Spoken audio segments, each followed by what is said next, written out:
a part of that? Well, so it's very important that this was a civil case, not a criminal case. This never reached the threshold where any criminal prosecutor wanted to bring this because they thought the evidence was so shoddy. But yes, the jurors got this wrong because they were all suffering from Trump derangement syndrome. Really? This was a New York City-based jury, and of course who picked the jury? They were New York City-based. Well, yeah, but who picked the jury? Well, Trump's lawyer. Well, no, that's not true. They have input on the jury selection. But they get 3 strikes. Those strikes were used. The judge was hardly fair. Again, I'm happy to go into all the individual minutes, but let's use reason. Hey, my love. So you're welcome back to my channel. It's your girl, BB Harry First, and I'm back again for another reaction video. So I bring to you Charlie Kirk, and the title of this one is "College Students Can't Stop Bringing Up Fake News," and Charlie had to shut them up, right? So this is gonna be a heated one. It's more of conversations with college students and Charlie, right? So if you haven't subscribed, do to hit subscribe button. Without further ado, let's get right into this video. Rainbow shirt. How about you? So yeah, I'm kidding. Billy String No, shirt? I'm kidding. But, okay. I'm giving you a hard time. Thank you, and everyone, please be respectful. All right, Charlie, I have a question for you. So, as a Christian, how do you justify campaigning for someone who was found civilly liable for sexual abuse? Well, first of all, we as conservatives believe that that was like a Moscow show trial. It made no sense. How much about the trial do you know? I've read some of the witness transcripts. Yeah. So the main accuser is a woman by the name of E. Jean Carroll. Yeah, exactly. And she said the following: "A rape is sexy." She said that on air, right? She couldn't remember the time, the date, or the year that the incident happened. And even Anderson Cooper said this is not a credible witness that should be taken seriously. But let's pretend you're right, because I don't want to get too far into the details. But let's pretend that President Trump was guilty of sexual abuse. Is there any example of somebody in the Bible that was guilty of doing something bad that still was after God's own heart? David. This is the Bible Belt, but yes, the question is for you. I'm not sure about that. Okay, well, David would be the most obvious. So how much do you know about the example of David and Bathsheba? Probably not a lot, right? So David one day woke up and he was in charge of the Israeli army. I believe it was Uriah, if I'm drawing from memory correctly, right? And Uriah was like the head infantry commander. Uriah had a wife, very beautiful, by the name of Bathsheba.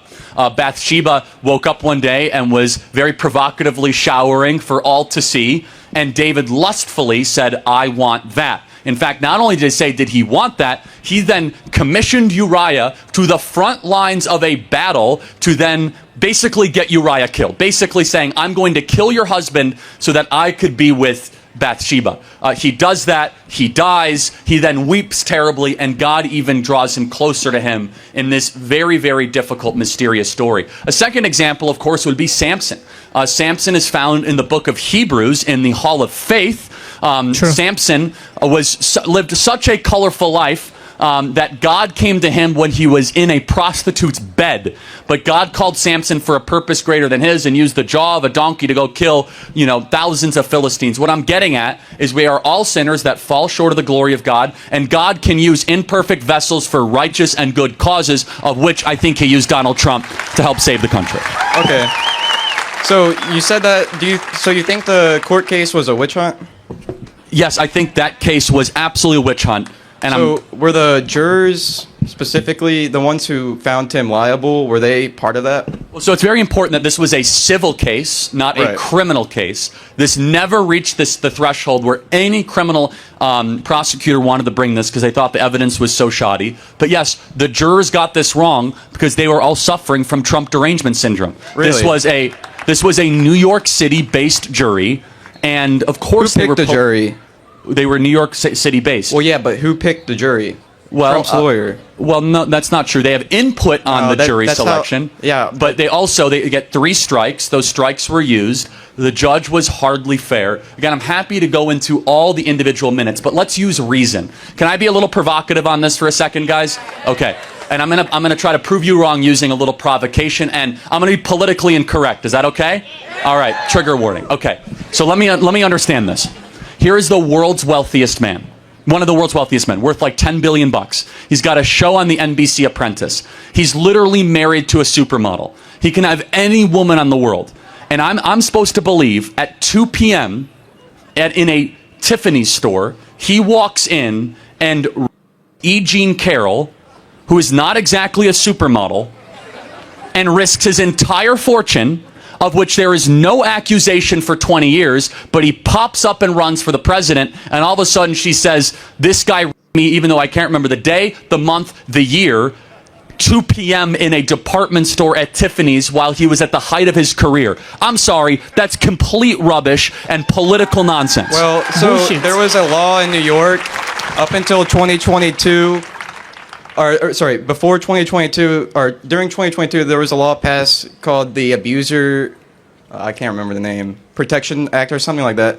And it removed the statute of limitation, which was 1 year for civil cases for abuse. So that's how she had to wait so long until 2022.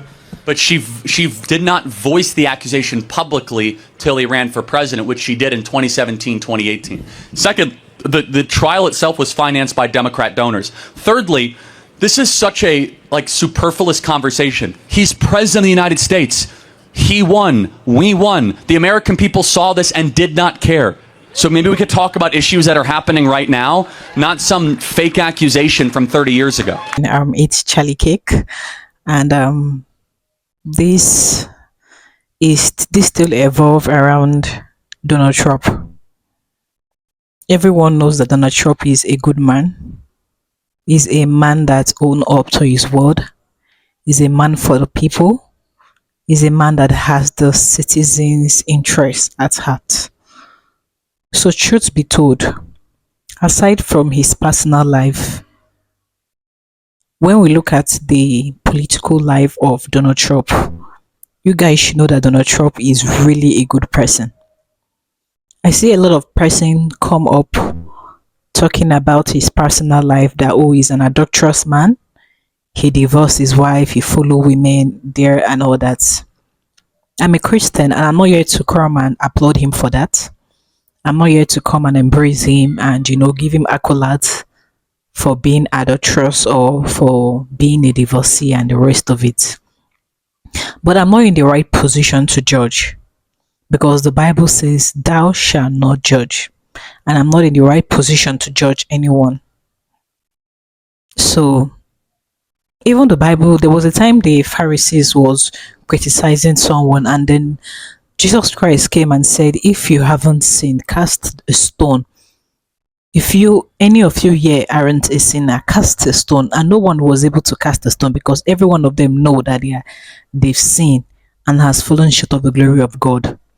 Now let's look at David. I love the way Charlie Cake used David as an illustration. Let's look at the life of David. David was a man. In fact, the Bible said that David is a man after my own heart. David was a man after God's own heart. David worshiped God. He adores God. He praises God with his instruments. But at the time he sinned and he committed adultery with his servant wife. And then the Lord sent a prophet to go and tell David that I am not happy with him. You have no right to judge anyone. Now, aside from the fact that Donald Trump's personal life of being a divorcee and and all that, let's face the political aspect and leave that for God to handle. Everyone knows that, in fact, statistics has shown that Donald Trump is one of the best presidents America has ever had. You can't argue with that. It is plain. It's plain. Everyone can see it.